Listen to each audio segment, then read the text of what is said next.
There is a Mercedes-Benz from 1991 that is still on the road today, still running, still fast, still quietly outpacing cars that were built 30 years after it. It looks, at first glance, almost completely ordinary.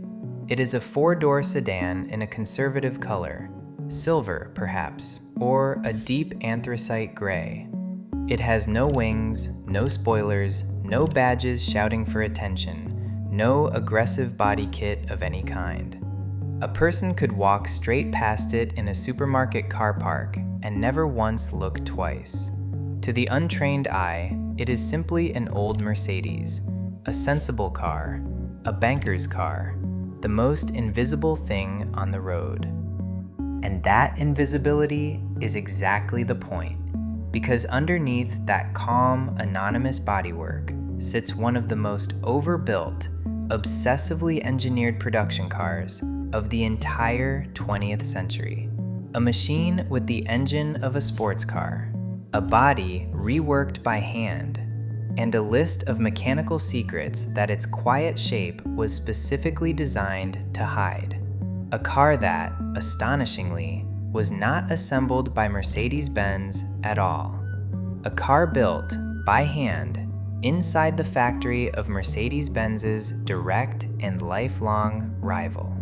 This is the story of the W124 500E, the sedan that two enemies built together, and that was engineered in the end to outlive the very people who bought it. To understand this car, you first have to understand the ordinary car it was built from. In the 1980s, Mercedes-Benz built a sedan called the W124. To most people, it was simply the mid-size Mercedes, the comfortable, sensible, beautifully made car of doctors and lawyers and prosperous families across the world. It was not glamorous, it was not exciting. It was something more valuable than either of those things. It was trusted. The W124 was famous for one quality above all others, and that quality was durability. It was built to a standard of engineering that has since become almost legendary, with ordinary examples routinely covering hundreds of thousands of kilometers, decade after decade, without serious complaint. If you wanted a car that would simply never let you down, this was the car the world pointed to. But the standard W124, for all its quality, was not a fast car. It was a refined one. It was built to glide, not to attack. And by the end of the 1980s, Mercedes-Benz wanted something more from it. A quiet war was heating up among the German manufacturers, a war over performance. BMW had unleashed its M5, a four-door sedan with the soul of a sports car, a discreet-looking saloon that could embarrass machines costing twice as much. Mercedes wanted an answer of its own. It wanted to take its dignified, sensible W124 and turn it into something that could humiliate almost anything else on the Autobahn, while still, crucially, looking like the kind of car a banker would calmly drive to the office. The idea was simple to describe and almost impossible to actually execute.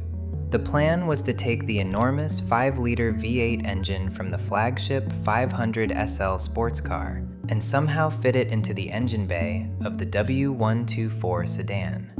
But that engine was far, far too wide for the space the W124 offered. To make it fit, the entire front of the car would have to be torn up and re-engineered, the firewall reworked, the suspension redesigned from the ground up, and the body itself flared at every corner to cover the wider tracks and the wider wheels the car would now need. This was not a tuning exercise. It was very nearly a whole new car, hiding inside a familiar shape. And it was here, facing the scale of that task, that Mercedes-Benz ran straight into a wall. The problem was that Mercedes-Benz had no room left to build it. At the end of the 1980s, the main Mercedes factory at Sindelfingen was running at full capacity.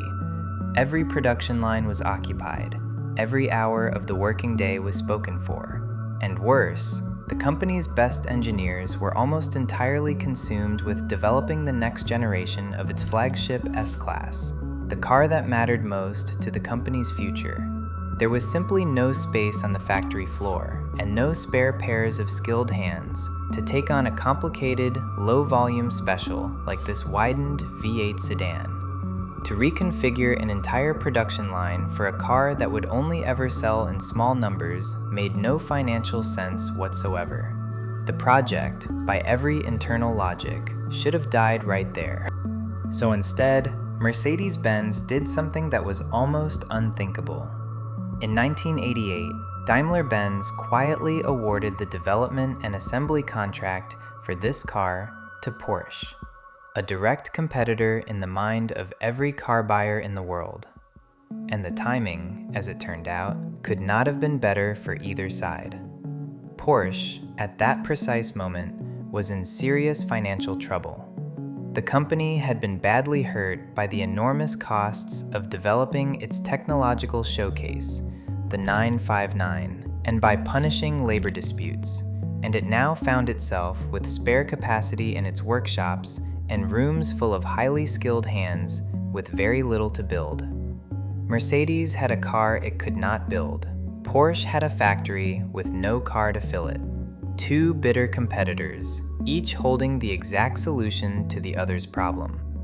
The 500E was not built on a single assembly line in a single building, the way almost every other car is. It was built across two separate companies, in two separate factories, on opposite sides of the city of Stuttgart. Mercedes supplied the basic body parts from its plant at Sindelfingen. Those parts were then shipped across the city to Porsche's Roslabau workshop in Zuffenhausen, the very same district where the legendary 911 was born. And there, Porsche's own craftsmen assembled the widened body entirely by hand, fitting the special flared fenders and all the reworked structure that the wide V8 demanded. Then the finished bodies traveled all the way back across the city to Mercedes to be painted and rust-proofed to the company's standard. Then they traveled back yet again to Porsche for the careful hand installation of the engine, the suspension, and the interior. And then, finally, each completed car returned one last time to Mercedes for inspection and final sign-off. Each single car crossed the entire city of Stuttgart 4 separate times before it was finished. The result of all this back and forth was a production process that took a full 18 days to complete just one car. 18 days. That was roughly 6 times longer than it took to build a standard W124 on a normal line. It was something far closer to old-world coach building. Slow, deliberate, patient, hand-guided at almost every step, with each individual car shepherded back and forth by people who treated it as an object of genuine craft, rather than as a unit of output to be rushed. Even later, as demand grew and the pace increased, it remained one of the most labor-intensive sedans that any major manufacturer in the world was producing. And the car that finally emerged from all of this was, mechanically, something genuinely rare. At its heart was the M119, a 5-liter, 32-valve V8, producing around 326 horsepower, an engine that arrived fresh from a strong and respected showing at the 24 Hours of Le Mans. It sat inside a body that had been specifically widened and reinforced to contain it, riding on a suspension developed by the very company that built the 911. And the car was so thoroughly, so completely re-engineered that one detail tells the whole story. Every single 500E ever built was therefore a strict 4-seater. The performance mattered more than the seat. From 1991 to 1995, only around 10,500 of these remarkable cars were ever made. Now, stop and think about what that strange combination of facts actually produced. Here was a car that had been engineered almost entirely without the normal constraints. Because a standard production car is, always and everywhere, a negotiation with cost. Every panel, every hour of labor, every gram of material is quietly measured against a budget, because the car has to be built in huge numbers and sold at a price the ordinary market will actually accept. But the 500E barely had that conversation at all.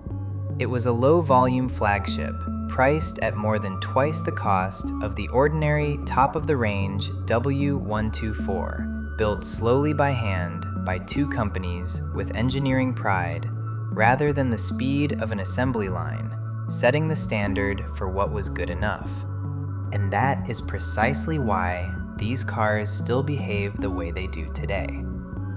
The reason a 500E can still run hard and tight and true after 30 years is not luck.